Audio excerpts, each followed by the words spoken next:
This part of the connector is called break line. The type of this line can be changed. Let's see how it can be done. So I'm going to split this connector. Therefore, the split connector tool that is located in the Edit Components panel of the Schematic tab has to be selected. Then you need to select your object that you want to be broken. After that, as it is mentioned in the command line, you have to specify a split point. Then the split block dialog box will be displayed. In the break type area, you can specify the type of line. Also, you can have no lines in your connector break by choosing no lines. The straight lines will create the break part, such as this case.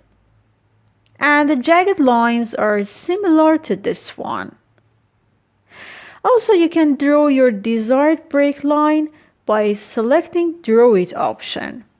You can change the layer type by choosing the list button, and in the opened window you can see all the existing layers in this drawing and you can select each one of them. At this moment, because I don't want to make any changes into layer, I select Cancel button. Finally, based on your requirement, you can choose each type of break line.